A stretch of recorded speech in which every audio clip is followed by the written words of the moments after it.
Hi, everybody. You've probably seen in the news recently that Marilyn Manson is being sued by his former personal assistant, Ashley Walters. I have a copy of the lawsuit here. It was made available online. And I'm going to, look, I believe in cases like this, it's important to go to the primary sources. That is why I always try to go straight to interviews or legal documents when I can. And so, yes, there was an article that came out about Ashley Walters in New York Magazine's The Cut yesterday. And yes, there's tons of different articles that I'm seeing about this today online. But we're going to go straight to the source, and I think that's the most important, effective thing to do. So I'm going to be reading through Ashley Walters' freshly filed lawsuit and talking about it. And look, I am an English professor by training, and that means that I believe it's really important to look at a text very closely. And so if you've ever taken an English class before, a lot of what the teacher has you do is what's known as a close read. And what you're doing when you're doing a close read is you're looking to see whether everything is internally consistent within that document or within that piece of writing. And any inconsistencies you see, those are interesting. Those are worth remarking on.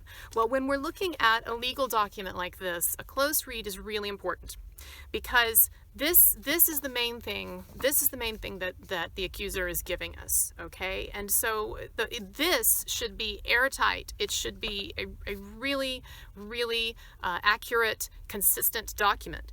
And if it's not, well, that's a problem from the outset. So, I have done, as you know, probably a lot of other videos in which I've spent hours breaking down the allegations against Marilyn Manson, looking at them, pointing out inconsistencies, talking about the evidence, talking about photographs and all kinds of things. If you want that kind of an analysis, please go to my channel, look at my other videos on this topic. Today, I'm just going to be sticking with this lawsuit. And I'm not going to be bringing in, outside photographs or documents or whatever. That will be for a later video that I'm working on. But today, I just wanted to get to this document and I wanted to go through it. I want to talk about the allegations in it and some big issues that I have with it.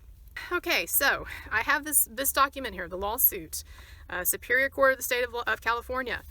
Well, let's look at point number 1. And if you want to read this, it's online. If you go to New York Magazine's The Cut, or the article that just came out on this, they have this there, and I'm sure it's in other places. But anyway, I'm going to read it to you. So the very first of this lawsuit, I'm not going to read the whole thing, but the important parts and the main narrative, okay? But the first part of this lawsuit, number 1, all right, this is the main claim that Ashley Walters is making. And I understand that this document was written by attorneys. It was not literally written by Ashley Walters, but it's her position, it's her representatives, it's her lawsuit. So I'm going to refer to this as if it were written by Ashley Walters. You know what I mean, okay? Number 1, it says defendant Brian Warner, aka Marilyn Manson, used his position of power, celebrity, and connections to exploit and victimize plaintiff, that's Ashley Walters, during her employment. Now, listen to this. It says defendant lured plaintiff, an aspiring photographer at the time, into employment with promises of artistic collaborations and creative opportunities. However, the reality was that he was looking to create an environment where plaintiff was subjected to personal and professional sexual exploitation, manipulation, and psychological abuse. Now, be clear about this, because this is their main argument, Ashley and her lawyers. This is their main argument, okay? This is their main charge, and so we need to be very clear about what they are accusing him of. And so that then we can look through this document and see if what they have in the document actually supports the claim that they're making. That's the first thing that we do when we're doing a close read of something. We want to see if it's internally consistent. Okay? So what they're claiming here is that, and this is very similar in some ways to what Esme Bianco falsely claimed, that basically Marilyn Manson was luring in women to abuse with the promise of artistic collaboration. So like in Esme Bianco's case, she said that, oh, he told me we were going to shoot this music video. Well, you did shoot a music video, and yes, it was a legit video, so that was bullshit. But anyway, that was her claim, is that he lured her in with this promise of this music video, okay? Well, Ashley Walters is claiming something similar here. She's saying that she was an aspiring photographer, that Manson told her, oh, come, let's meet up and we can do some, some artistic collaborations. I would think, like art or photo shoots or whatever. But in fact, that was all a sham, okay? Now, if this is her argument, if this is their argument, then what I expect to see as I'm reading through the rest of the document, I expect to see then that Marilyn Manson never offered her, that he never provided her with any of these artistic or professional collaborative opportunities, because they're telling me, their opening salvo, their biggest point, their number one here is that this was all a sham, and that this was not about professional stuff. This was merely a pretext for him to get this girl in here so he could make her life a living hell and create an atmosphere of abuse, blah, blah, blah, blah, blah, right? Okay, so just understand that, and so keep that in mind, because, okay, I'm expecting now, Ashley Walters, that you are going to demonstrate throughout this document that this actually was the case, that there was no artistic collaboration, no photo shoots, no nothing. It was just bullshit. Okay, so you're on notice. I'm going to be looking. It says defendant's scheme commenced upon, I'm in number 2 now. Defendant's scheme commenced upon first discovering plaintiff through social media. As set forth herein, defendant set out to groom, oh God, there's my favorite word, I've talked about this in other videos, this word is entirely inappropriately overused, especially describing friendly relationships with friendly overtures, or even romantic overtures toward grown women, okay? The term is being misused, and they're all misusing it because they're all cribbing off the same notes, all of the accusers are. And I've talked about that in my other videos, check it out. And they've admitted to it, basically, as well. All right. So it says, a defendant set out to groom plaintiff by building trust, dangling professional opportunities, and gaining access in order to ultimately manipulate and exploit her to the point that she was treated like property and offered up to defendant's famous friends and business contacts. So that's another point they make a lot, they try to make in this lawsuit, is that Manson was basically forcing her to be sexual with some famous people around him. We'll talk about it. And then number 3, it says, while plaintiff was exposed to abusive and sexually explicit harassment and mistreatment, she did not learn of the extent of the defendant's mistreatment of numerous women until late 2020, last year, when she connected with a support group of defendant survivors who told horrific and similar stories of physical, mental, and sexual abuse that resonated with plaintiff. Now, we've already talked in videos about this. They make it sound like she just kind of stumbled upon this support group for women who had been abused by Marilyn Manson, and they're just all trying to get through life together, holding each other up, sisters, doing it for themselves. No, that's not what this is. This is and we have talked about it in other videos, okay? And Greta Aurora has talked about it in her video. She was contacted. She had a sexual relationship with Manson years ago, and she was contacted by these people. She's shown the emails. This was a coordinated effort to try to organize a group of women to go who had experiences in the past with Marilyn Manson to go after him. Okay, so, and I'm not saying that necessarily means that he's not guilty, that there's a coordinated effort, but I'm just saying they're trying to present it as some, sort of touchy-feely, warm and fuzzy, oh, it's just this support group that she just kind of stumbled into. No. This is a very coordinated, very, in my opinion, very ruthless thing, but you can look into my videos where I talk more about that. All right, so let's get to the main narrative. Now that you know what she's accusing him of, and she also in the lawsuit accuses him of just being being a very angry, problematic boss, that even beyond the sexual stuff, that she was subjected to, just constant kind of employer abuse. All right, we'll look at that. So I'm going to be at the statement of facts now. That's what we're going to be. Statement of facts. That's what we're going to be. It's somewhat ironic, yes, but that's what we're going to be looking at here. So if you're following along, now it's statement of facts, and it starts with number 12. It says, Brian Warner, 52 years old, began his career as a musician. Okay, it just kind of is describing Marilyn Manson here. And yes, the lawsuit describes him as Brian Warner. I say Marilyn Manson. I don't know, it just feels kind of weird to say. That's just not how we think of him, but whatever. I don't care what you want to call him. All right. Okay, so it's describing Marilyn Manson's career, and then it says on number 15, in March 2010, defendant Warner reached out to plaintiff via social media to compliment her photography. Walters is the person here that's raising the accusations. Walters, an aspiring professional photographer, was thrilled that someone in the creative and entertainment field, like the defendant, recognized and admired her photography. Throughout the next month, defendant continued to frequently call and text message Walters. He suggested that they collaborate on future artistic endeavors, which the plaintiff, Walters, was excited to discuss. Okay, so basically, just so we understand what's going on, it's going to get interesting in a minute here, right? But it's important to set up the context, okay? is that Manson sees her on social media, he contacts her, they chat about photography. It sounds like they had a pretty extensive period of texting and messaging and stuff before they even met up, okay?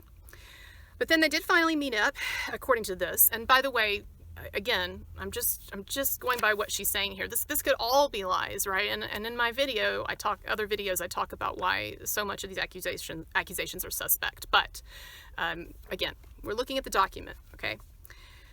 So it says number 18, in May 2010, defendant asked Walters to come to his home or studio in West Hollywood to discuss potential creative collaborations. The plaintiff agreed.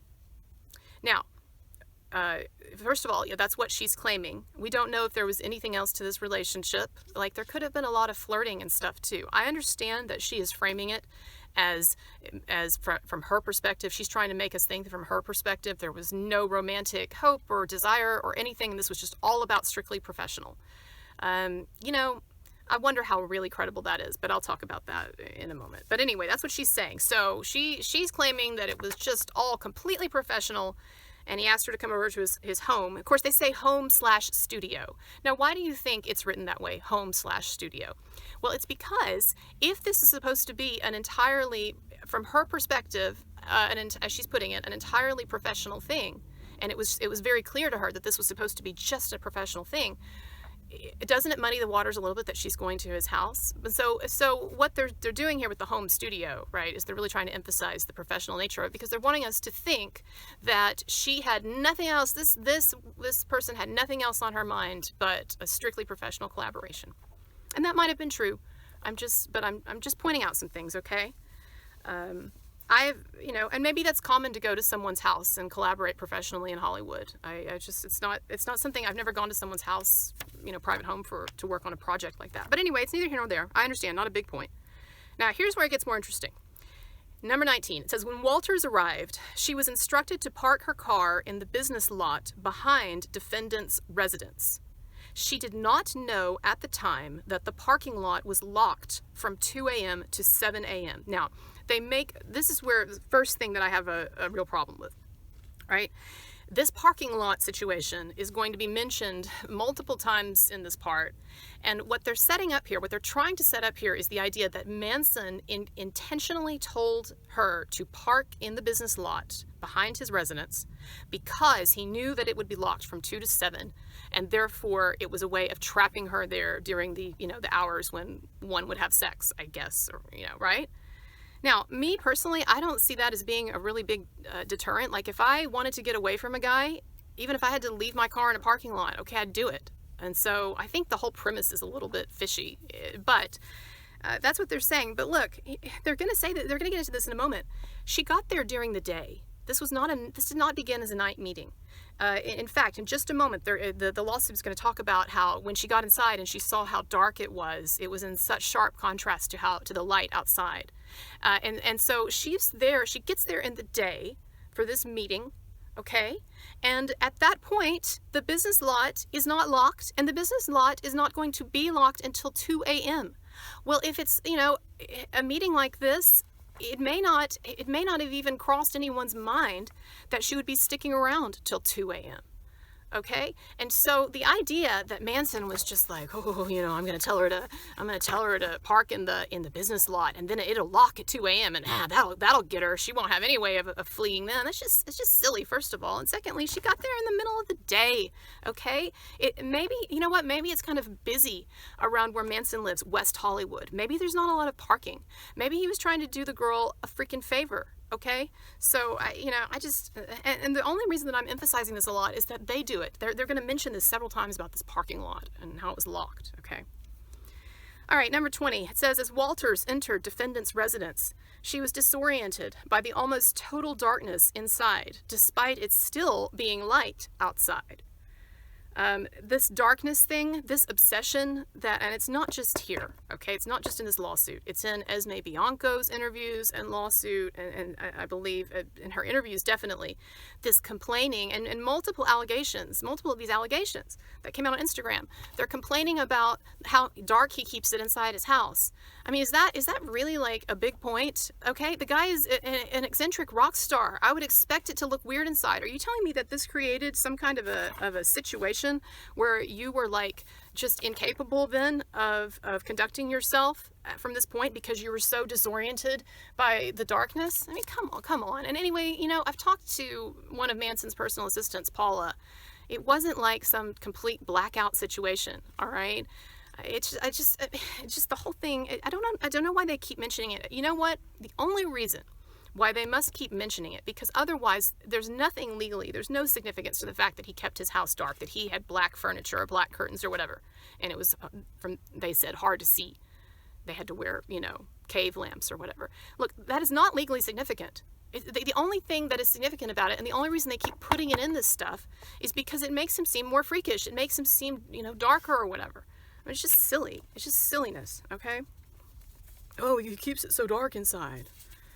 Number 21, Walters and defendant began looking through art books, paintings, and journals. Walters was excited to be discussing artwork with an artist she admired. As the day turned into night, so she gets there in the day and she stays into the night. Well, let me just say something here. You know what? Hold on a second. I'll say it in a moment. As the day turned into night, defendant asked to take photographs of Walters. So she says Manson asked to take photographs of her. She agreed. As defendant continued taking photographs, he asked Walters to remove her shirt. Walters, an artist herself, was not opposed to provocative art in theory, but the way in which defendant insisted caused her to pause. Eventually, Walters agreed to remove her shirt, but not her bra. All right, this is what they're trying to do, okay? This is what they're setting up for you in the lawsuit. And by the way, like I said earlier, I don't know if any of this happened this way, but we're doing a close read, we're doing a legitimate reading of this. So I'm taking it at face value, okay? And just looking for the inconsistencies. But what they're trying to set up for us is this idea that Manson was coming on to her in a predatory way. And I'm sorry, but it's just not been demonstrated here yet. And it's not going to be. I'm going to continue with it, but it's not going to be, okay?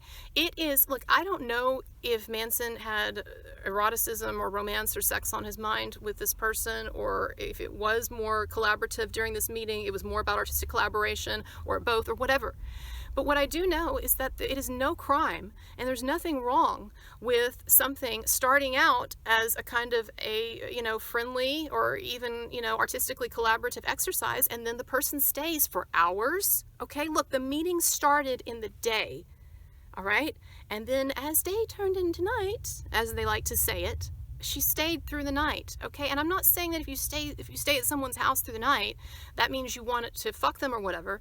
I'm just saying that, like, it is, if we're trying to be like strictly professional, which is what she was saying, that was all that she was wanting, nothing else, and then you're staying at night, I'm just saying I could see where that would give someone an impression, in Manson's case, that, okay, maybe this girl is open to, something a little beyond just the strictly professional collaboration. Okay? So anyway, so he asked her, according to what she says, he starts taking photographs of her, and then he asked her to take her shirt off, and she never says that she doesn't want to. I'll get to that in a moment. But anyway, but she says, she was not opposed to provocative art in theory, but the way in which the defendant insisted caused her to pause. Well, what the fuck does that mean? The way that he insisted caused her to pause. So what you're basically saying is that he was hitting on you, he was coming on to you, he was asking you to take your shirt off, and he was saying it in such a way that you felt it was maybe coming on a little too strong. Okay, what is the crime in that? If you were to tell me that he came over and he ripped your shirt off, or that he told you, if you don't take your shirt off, then I'm going to ruin your reputation all over town or whatever. And then I would say, oh, yeah, that's bad. But you're telling me that sorry, the y'all, but I'm from Texas. I do say it. I will say it too much. For those of you who don't know what y'all means, like some of my international viewers, okay, it is a southern, not just a Texas thing, but it's in the U.S., it's a southern thing where it's a combination of you and all. So y'all. So it's like the plural of you. Okay, that's my lesson for today. Probably totally unnecessary. Anyway. All right, so what was I saying? So to me, it's just it's not, there's nothing wrong here with the idea that he's hitting on her, he's flirting with her. And look, maybe it's not my style if I were on a first date to be like, take off your shirt for me. Although I don't know, frankly, if I'd been talking to somebody all day, and who knows how cozy we were getting, and we're sitting on the couch next to each other and we're flipping through the books and whatever. Look, I just don't think, as someone invites you over to his house for whatever reasons, but it seems to me there's clearly some kind of like friendliness going on here. She stayed well beyond the time that a normal meeting would go, especially an initial meeting, I think, for business stuff. And they're getting cozy, perhaps, like I said, and then as a kind of a romantic overture or erotic overture or whatever you want to call it, he starts photographing her. And again, we're talking about a very artsy, edgy world, the art world and Hollywood and all of that. And I understand that Me Too has created the situation where now we're supposed to deny that there could be anything erotic happening at some kind of professional or work-related event or environment or whatever. But we just, come on. And this rock star invites this woman, this photographer, over to his house after they've been chatting a long time. And the meeting is supposed to be, it starts during the day, but then she stays through the night. And look, read between the lines. No doubt there's lots of drinking or maybe drugs or whatever going on. And then he says, I want to photograph you, and he asks her to take off her shirt. It's just, I don't see the problem here. And some of you will tell me I'm the problem, but I don't get it. So then this is where she gets to her main accusation. And by the way, this is a new accusation. If you go back and you look at Ashley Walters' initial Instagram post a couple of months ago, where she came out with her charges, there was no mention of any kind of sexual assault or attempted sexual assault. But this is what she's going to describe. I'm going to read it to you, and then I'm going to translate what I think is going on here. So she'd removed her shirt, kept her bra on, but removed her shirt. And then number 23, it says, after the defendant finished taking photographs of Walters, he pushed her onto his bed and pinned down her arms. Walters turned her head away as the defendant tried to kiss her on the lips. She quickly moved away from the defendant. Defendant then moved behind Walters and bit her ear while grabbing her hand and placing it in his underwear. Walters again moved away from defendant, and, realizing it was now after 7 a.m., she was able to leave. And then she leaves. And it says, immediately after Walters left, defendant bombarded her with text messages praising her and telling her how much he loved their conversations and looking forward to working with her. Okay, so here's the thing. This is what's being described, all right? And let me tell you what is being said here, but let me also point out what's not being said. First of all, there is a large lacuna, and a lacuna is a term for something that is obviously missing in a text. Like someone is telling you a story, right? Like let's say I'm telling you a story about a date I went on, okay? And I'm like, yeah, and then we had dinner, and then we went for a stroll in the park, and then he kissed me good morning the next morning. You're like, wait, what happened between stroll in the park and then kissing you in the morning? There's something there, right? And so what it describes here is it leaves this lacuna, or this hole between, okay, he's taking photographs of her and she's taken her shirt off. I understand she says she felt like she was pressured to take the shirt off, and so it didn't even make any sense. Actually, I wanted to point that out. It was one thing that I forgot to discuss. It says the way in which the defendant insisted that she remove her shirt caused her to pause. I just wanted to go back to that for a second, because that's the kind of language that's so frustrating in these types of lawsuits and these legal briefs, where the lawyers are trying to just really walk that thin line. They don't want to come out and lie, but they want to say things in as suggestive a way as possible. And so it says, basically what's going on is that he didn't do anything wrong. Manson didn't do anything wrong in asking her to take her shirt off, and she did not object to it. And so it's like that's kind of a moot point. There's nothing. And so what they do is they throw in this thing. They said that the way that he asked her to remove her shirt, it caused her to pause. What the fuck does that even mean? It caused her to pause. But anyway, I'm sorry to jump around, but I did want to go back and note that. That didn't make any sense to me. It was silly. But okay, so what they're describing here, like I was saying, all right, is that there's some time between they're taking pictures and she has her shirt off, and then him pushing her onto a bed as it's described. There's stuff missing there, okay? And it doesn't take an English professor for you to see that.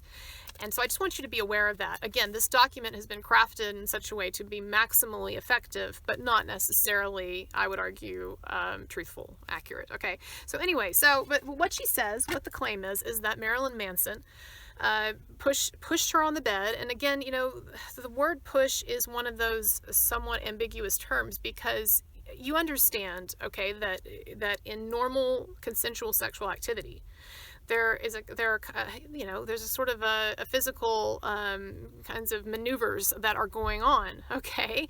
And so, and then also there's a kind of an aggressiveness in sexuality that a number of people do like.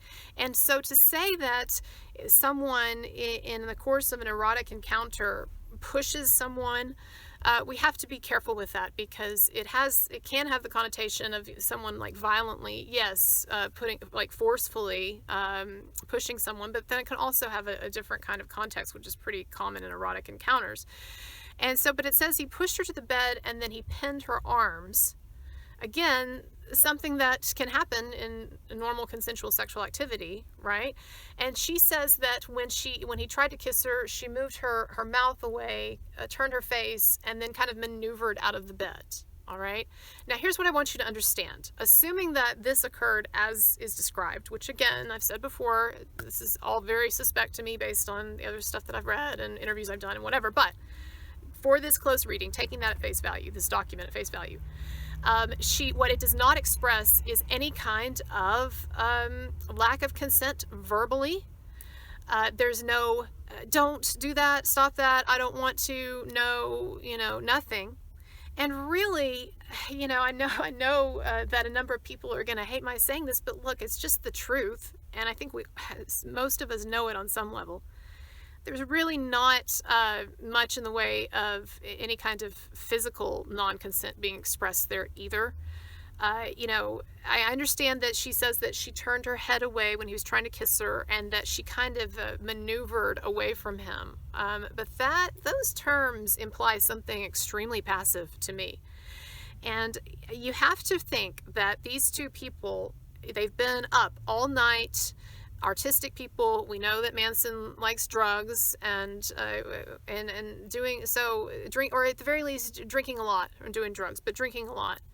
And this is like one of those sort of sloppy, attempts at a sexual encounter where maybe on her end it was feeling like one thing, but on his end, especially if kind of drunk, she's just sort of like kind of maneuvering away from. I don't know. I'm just saying that to me, and you can tell me what you think, but to me, the way that it's depicted, this is not some kind of really willful assault here. And it's an ambiguous situation, and I've talked about this in my other videos. Okay, a certain ambiguity in a number of sexual situations that the Me Too narrative and modern feminism just can't account for. All right. And so then she says that after she kind of moves away, he comes up around her or behind her, bites her on the ear, and grabs her, puts her hand on his penis.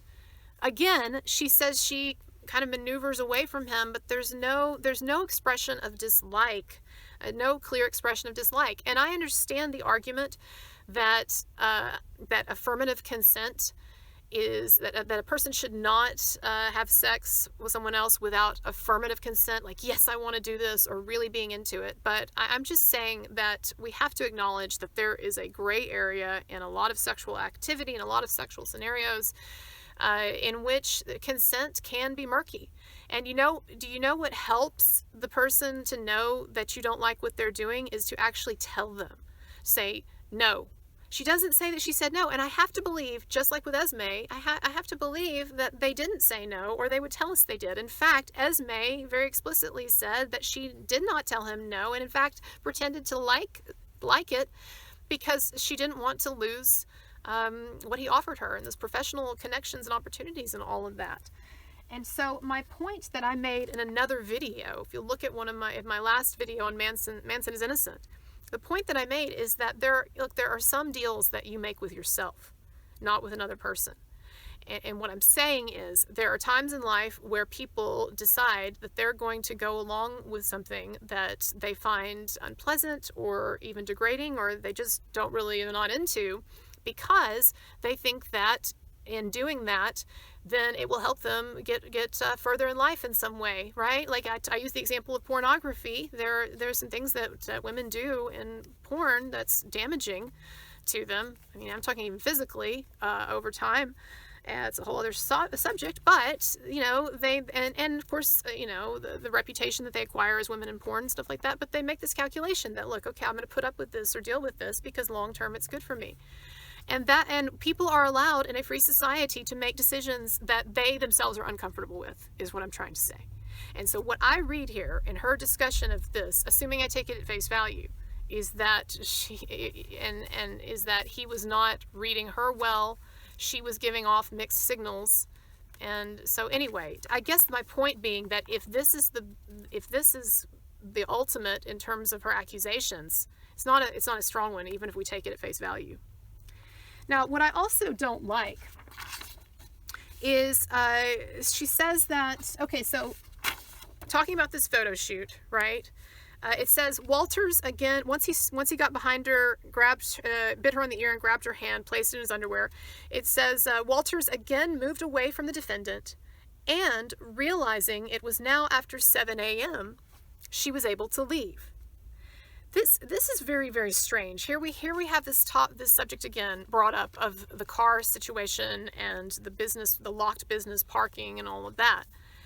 And I don't understand why her getting out of this situation with Manson, or her just asserting that she didn't want to do this stuff, trying to put a stop to this scenario, why that somehow hinged on whether or not she could get her car out of the paid parking lot. Okay, look, if I'm just thinking about myself, if I'm in a situation with a man that has turned sour and I'm concerned about or uncomfortable or whatever, then I can remove myself from the situation even if my car is not readily available. It's not like she was in Siberia or something where like she can't stay outside too long because it'll freeze her ears off or something. And so I don't understand this thing with the car. I find it really annoying and whatever. And then the way that they tack it on at the end of the sentence where it says, Walters, so she's trying to get away from this sexual assault that's being attempted on her. It says Walters then moved away again from defendant, and realizing it was now after 7 a.m., she was able to leave. It's just so weird the way that's tacked on there now. She's like she didn't know if she could get away from him, and she's being assaulted, and then she's like, oh, it's 7 a.m., so now I can leave. I don't really understand. Seems like you can get away, and I mean, if I had to just like sit outside or go across the street or I mean, whatever, it just didn't make sense. And she didn't even say no. Like, she didn't try to actively put a stop to it. And I mean, I understand why she didn't, but I'm just saying that's not on Manson. It doesn't make him this horrible, sexual predator and so forth. Okay. So then from lines 27, section 27 through 29, it talks about how from here on out, the defendant and the plaintiff had a strictly professional relationship. It says that he kept in touch with her about art and other opportunities. The conversations remained professional and appropriate. He had her model for a photo shoot, okay? It says, and it even says here, it says she was topless and only wearing pantyhose. Defendant acted professionally and did not make any advances on plaintiff. And then it says, sometime after this photo shoot, the defendant asked Walters to be his director of photography and to perform in a video shoot. Now, The reason that this is significant, okay, is because, do you remember, at the very beginning of the lawsuit, I told you to pay attention to their major claim, which was that all of this artistic stuff, all of the professional stuff, all of the collaboration and everything, that was a scam. It was a sham. It was a pretext just to get this girl into this situation, this where he could create this milieu of abuse. Now, we're finding out that's not true. So they're contradicting what they've already said. They're contradicting actually their most significant point. And I guess that they didn't realize it, or maybe they just don't think it's significant, but it is. Because what they're showing us in lines 27 through 29 is they're suggesting here a sustained period of entirely professional conduct and artistic professional collaboration. He makes her his director of photography on a video shoot. That is huge, okay? I mean, you know, some kind of basically unknown or not really known photographer, and now you're going to be the director of photography on a Marilyn Manson video. And so, and I don't know what, yeah, obviously it didn't come out or whatever, but the point is, like, and they even say professionally, it was professional, did not make any advances. So they're mentioning these different jobs that he gave her. And look, even if the video they worked on ended up not being released, just being able to put on your resume that you were the director of photography for a video that Marilyn Manson put together, I mean, come on. So it sounds to me like he was giving her exactly what was indicated, which is, you know, professional and artistic collaboration and so forth. All right, so it describes for lines sections 30 through 36. I'm not going to read through it, but what it describes is a particular photo shoot, one that she was the director of photography on, but that she was also going to perform in.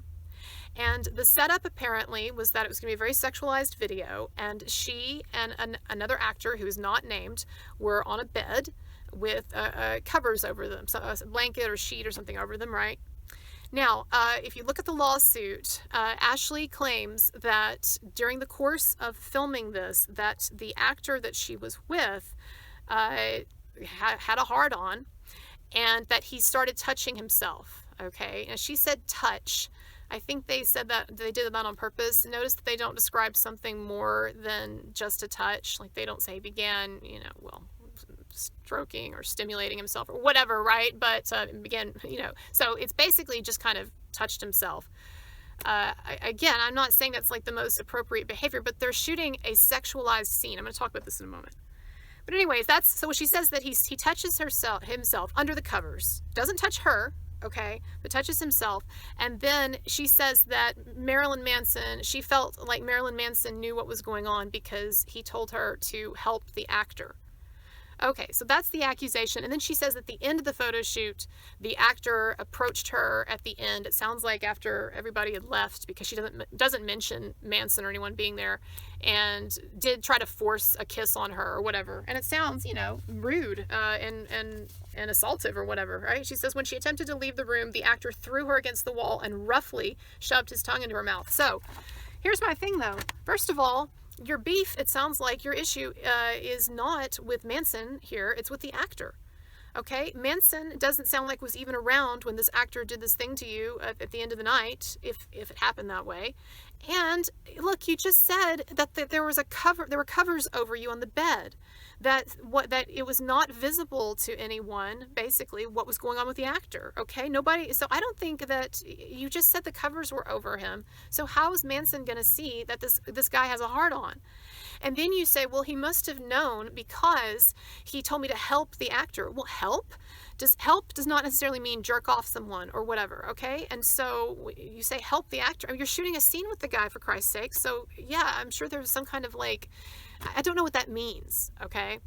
And so that whole thing is just a non-thing, but it's put in there to be this really, really disturbing episode. And the way that it's contextualized in the media, the way that I'm seeing the media reporting on this kind of stuff, is that, oh, Manson would shoot these really perverted, bizarre videos, and they were just an excuse, just a vehicle for him to enact his sadistic fantasies on these different women. And look, he would even try to get other actors, other musicians or whatever to assault these women. And that's the way it's being depicted. But I'm telling you, when you actually look at the lawsuit itself, just like with the Esme Bianco thing, it starts to just fall apart, and you see that the whole is not the sum of its parts, right? When you look at all of these different parts and you see how there's so many inconsistencies and incoherencies with them, it doesn't build up into this big compelling story. But that's the way that it's being packaged and sold to you, unfortunately, through the media.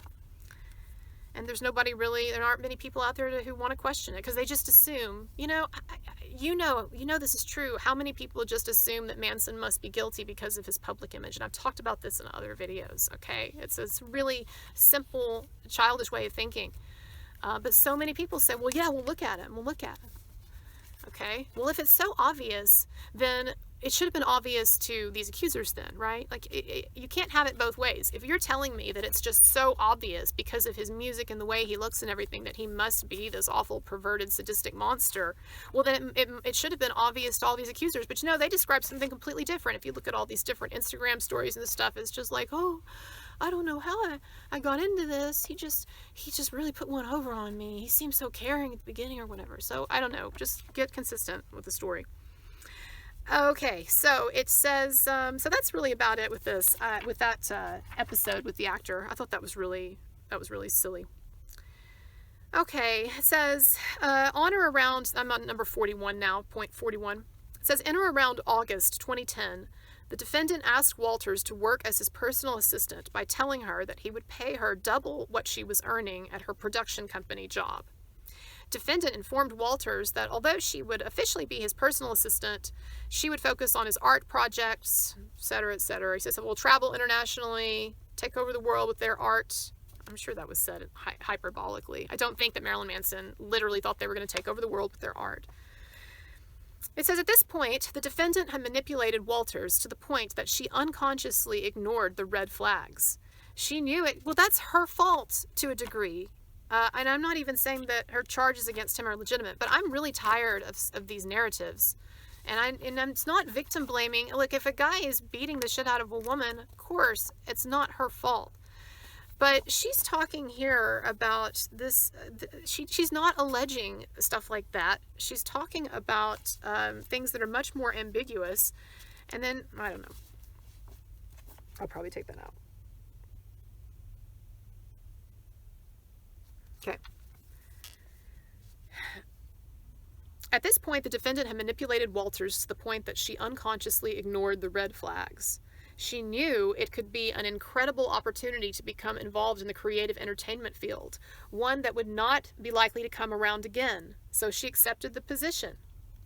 Okay, so she's got some red flags about his personality that she's developed, she says, but, and just like Esme, I'll give them this, in one way they are very honest about what was going through their heads, and that both of them say, I wanted those professional connections. Okay, well that's a deal you make with yourself to an extent.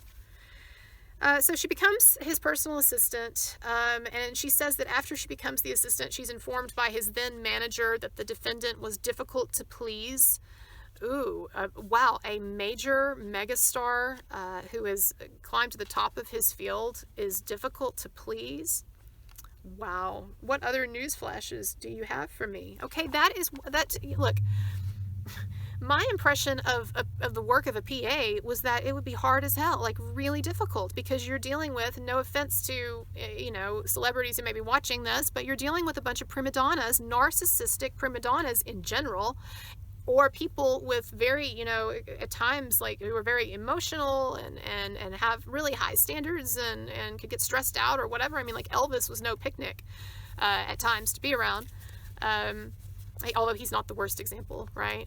But the point being is that I would expect, knowing, and I don't even know anything really much about what a PA does, other than I've talked to Paula some, but I would expect that it would be an extremely demanding, extremely stressful job. But also, you have all those perks and you're getting to hang out with, you know, a rock star or whatever. Like, okay, did you assume that being Marilyn Manson's personal assistant would not be a high stress job, or would not be one where he'd be demanding? Because that's not the assumption that I would make. If I took that job, I would be expecting that I'm going to work my ass off, and basically that my life is I'm basically giving up my life for that amount of time to the employer. And that's my impression of what it is to be a PA. So I don't know about this, what we're about to get into here. It sounds like somebody, as I read through this, it's what it's going to sound like, is that someone was not a very good employee and maybe even really fucked up some stuff at times, and someone was let go. And now someone is upset. Okay, so it says the defendant, number 45. It says, although she did not technically live in-house, Walters was required to spend the vast majority of her time at the defendant's residence, and her workday typically began around 5 p.m. and continued throughout the duration of the night. Wait, 5 p.m.? Oh man, that is such a hard job. You have to go to work at 5 p.m. Oh my God. That's like a dream job. So it would begin at 5 p.m. and then it would continue throughout, so you don't have to be at work until 5, and then you can stay up all night. Oh, that's a really good job. Okay, number 46. For those of us who are night people, it's a really good job. I have to say, so my husband is a morning person, and, well, he's not really a morning or a night person. He doesn't have good time. No, I'm kidding. But that was an aside. Sorry. It says here that the defendant maintained a peculiar and disorienting home and workplace. Here we go. Wait for it. Yeah. Oh, it was too dark inside. I was disoriented. And do they know how ridiculous some of this actually makes them sound? I mean, that's the thing. Like, I'm sorry for them because they're doing it to themselves. And I have to say, too, I've been approached by a couple of the accusers, and we've talked somewhat on DM, and you know, without giving away our conversation or who they are, but I just want to say that the comment that I get is, why are you going after us? Why are you going after us? I'm going, first of all, I feel like I'm defending someone. Okay, there is such a thing, okay, as offensive defense and active defense, and the kind of stuff that, if you're watching accusers, that you have thrown at this man, that I think deep down in your heart you must know it's not right, it's not true. You must know what you're doing. I'm sure that a number of you have explained it away to yourself. You've rewritten your history so that things that were not abusive or that you did consent to or whatever have now been rewritten, and your own involvement has been also rewritten out of the picture. Okay, even though we can go back and we can find interviews where you're bragging about it and you seem all into it and everything. Anyway, I'm talking to one person in particular there. But my point being that I look at this stuff, and I just find it really offensive. Okay, and so the kinds and it makes you look bad. It makes women look bad to say that a grown woman found her environment so disorienting because it was black all over the place, that somehow then that created a kind of a trauma, or it made her psychologically vulnerable to this man's manipulation or whatever. I mean, you're just making women look ridiculous, and it's not even good for you to be focusing or to be doing this kind of stuff. It's not good for your long-term reputation, and it's not good for your psychological health, quite frankly, to be carrying on a kind of a vicious charade that deep down on some level, I think most of you have to know it's not right. Okay. Anyway, all right, that's enough of that for whatever it's worth.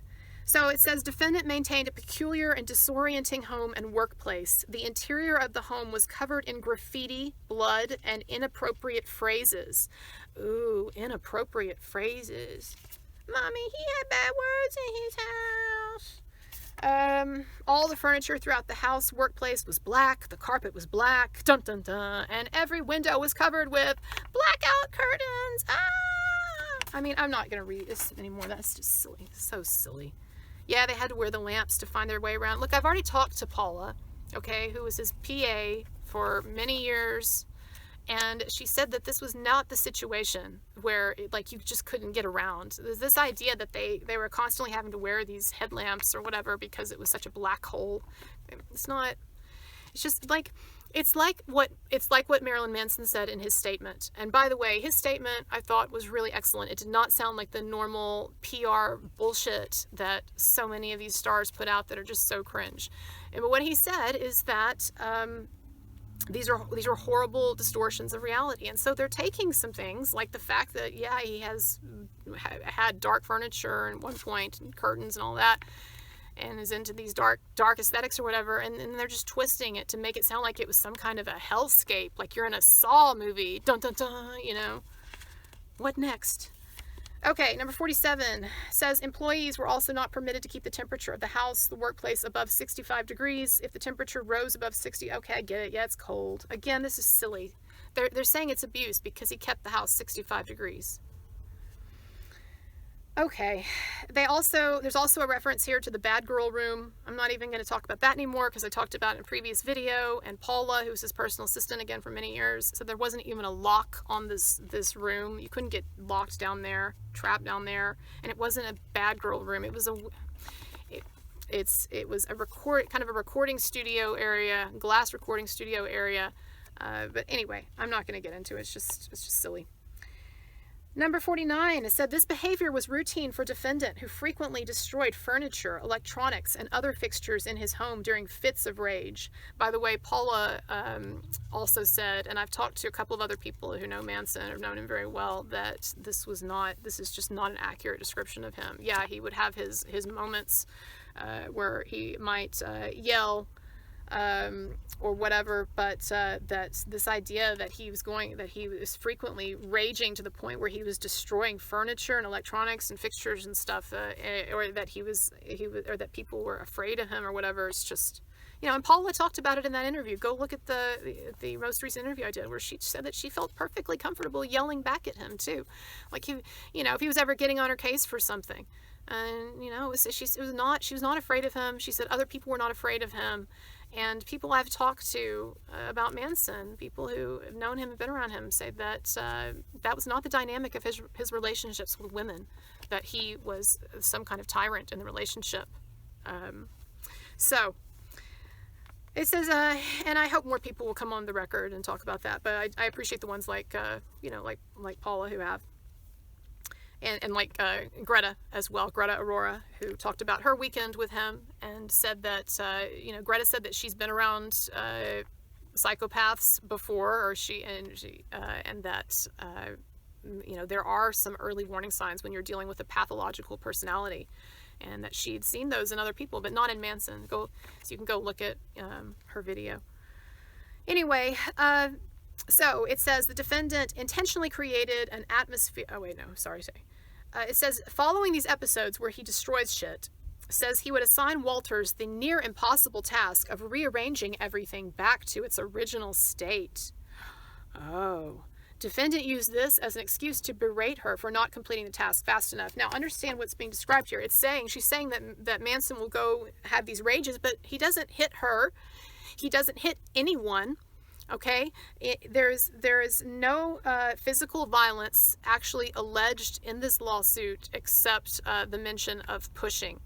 Okay, and so the reason why they're focusing so much on this idea that he gets really pissed and he'll break things, and why they're really trying to blow that up, is because they're trying to make a case. Remember, this is about money. Okay, it's a lawsuit. They're suing him for sexual harassment, among other things. So they're trying to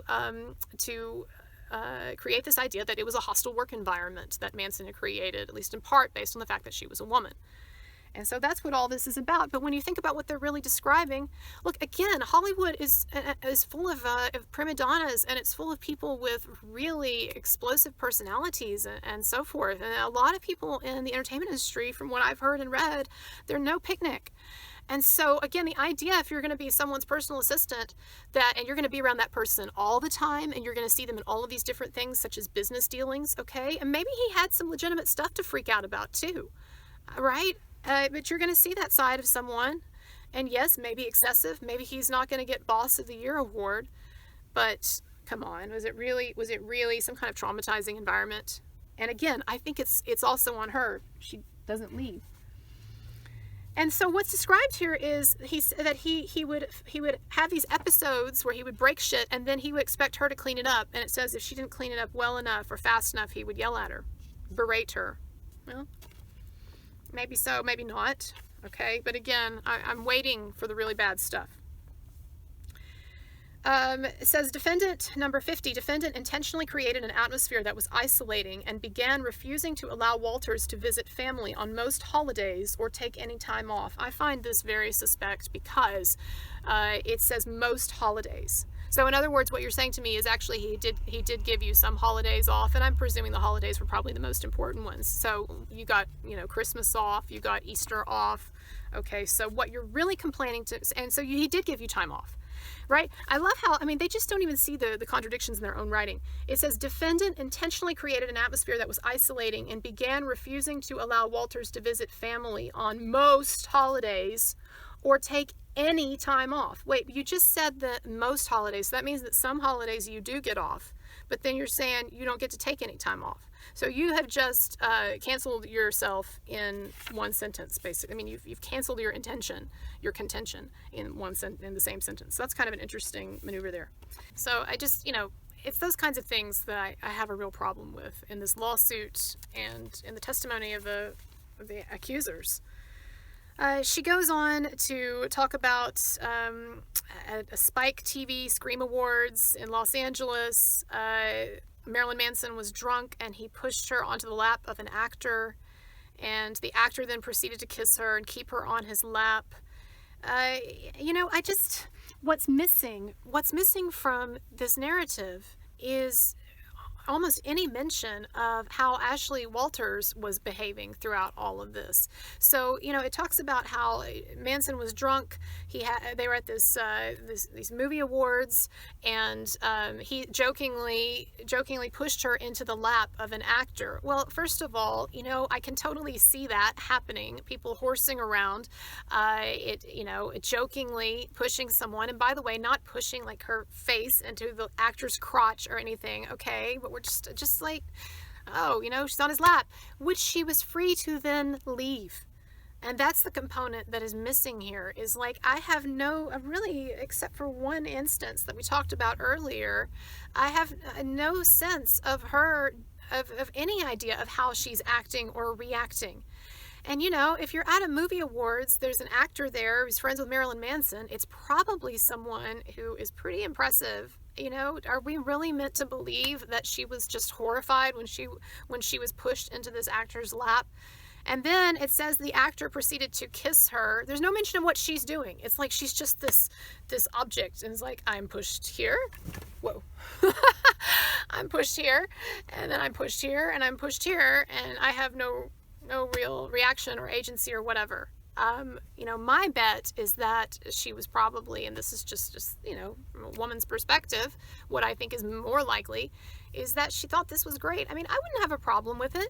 I'm working for this rock star. He's invited me to these movie awards where I get to see all of these like famous people, and then I'm jokingly pushed into the lap of Brad Pitt or what. Look, can we just be real here and not pretend that all of these things are worthy of pearl clutching? And so anyway, and it's just more of that throughout this and throughout a number of the accusations. It says that she continued to attend industry events and gatherings because it was part of her job, and that the defendant relied heavily on her presence and rarely attended any events without her. He relied heavily on her presence. Sounds like professionally she was very important to him.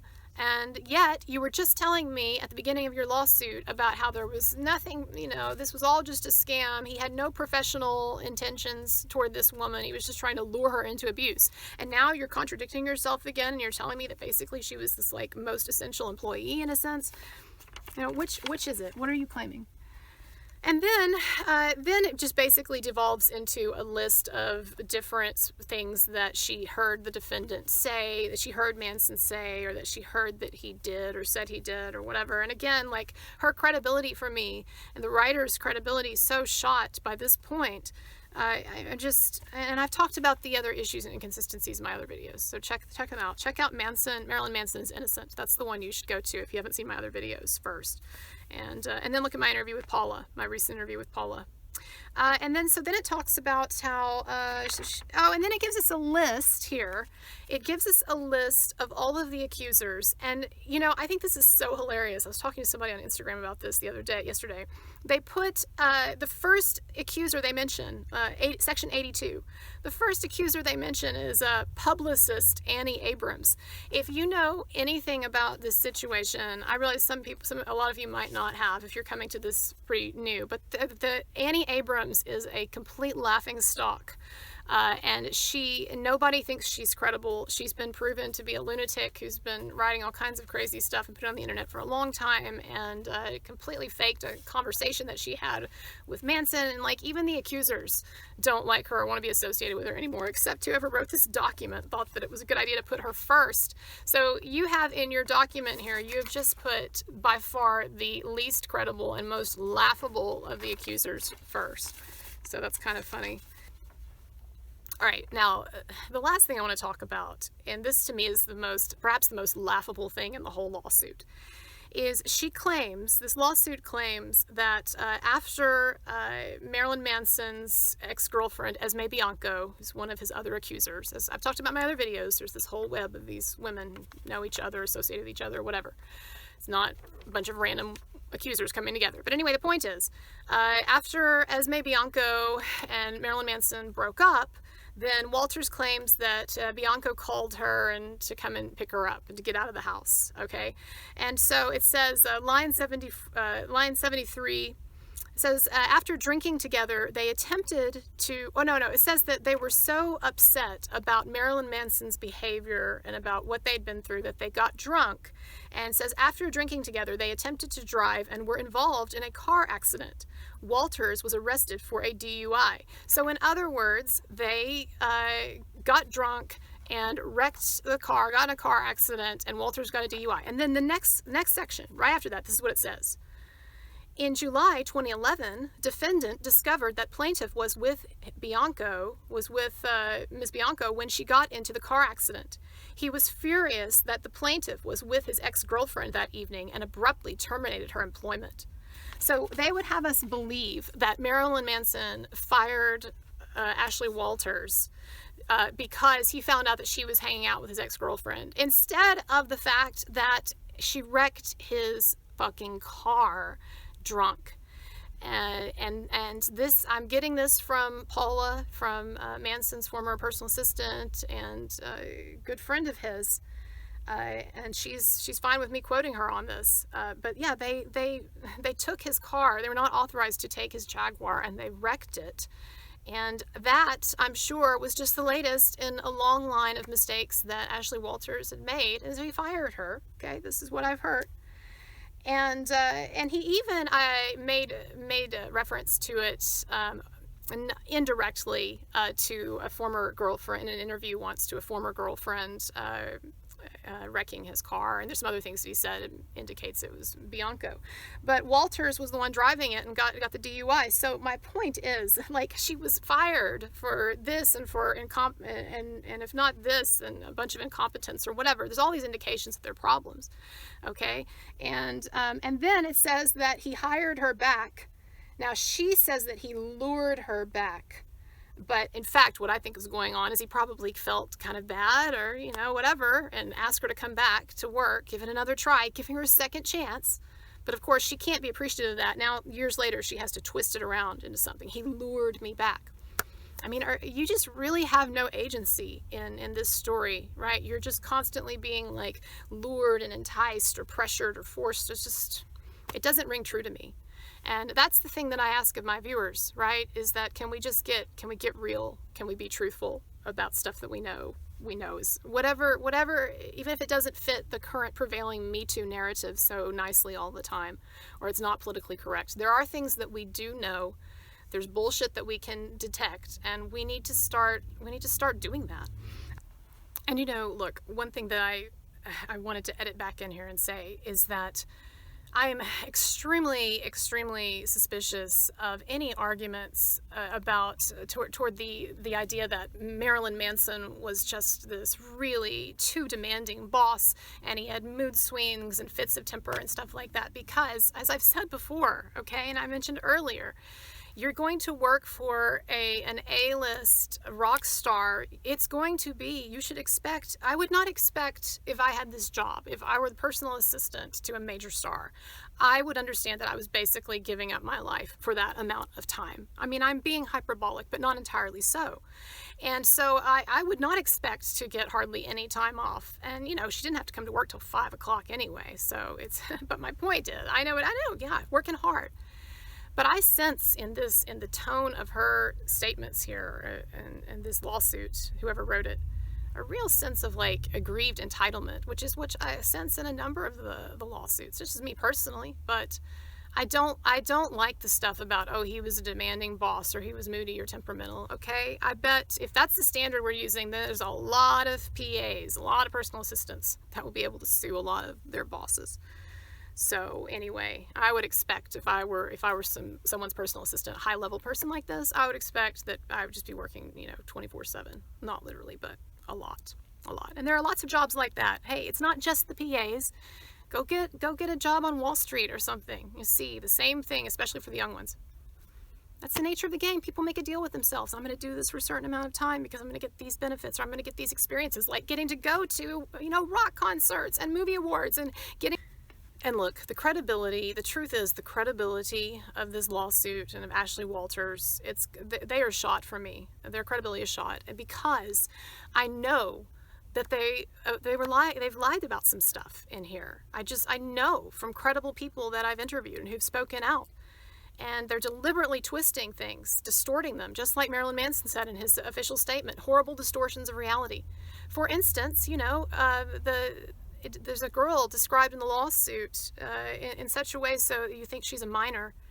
And it talks about how Manson told Ashley Walters that he had taken this girl's virginity. It happened in Austria, Vienna, Austria. Well, we know who that girl was because she's talked about it before. She totally supports Manson. She's a grown woman now. Her name's Greta Aurora. I mentioned her earlier. And she says that she was not underage, that she wanted this to happen, that it was a wonderful experience and doesn't regret it at all. And also that she was contacted by some of these activists in this group, by the girlfriend of Evan Rachel Wood, the main accuser, okay, contacted, and they tried twice to basically pressure her into joining this conspiracy.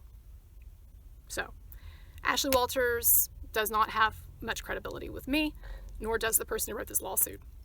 Okay, but anyway, I'm not going to get on my soapbox there.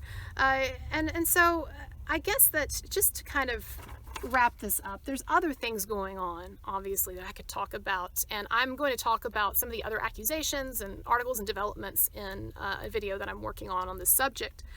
But I wanted to go through this lawsuit and share it with you because I think that you see, hopefully now, even those of you who are not sure how you feel about the topic of Marilyn Manson and whether he's guilty or not, but I hope that you see that it is not as clear as the media would make it out to be, and that these narratives, when you look at them, when you actually read the interviews or you watch the interviews, or when you look at the court documents where you have them, the narratives, they really have big problems and inconsistencies and real feats of illogic at times. So I'll have more out on this topic and others, and I'm trying to do some of my philosophy too. Put out a philosophy video that, a handful if you like.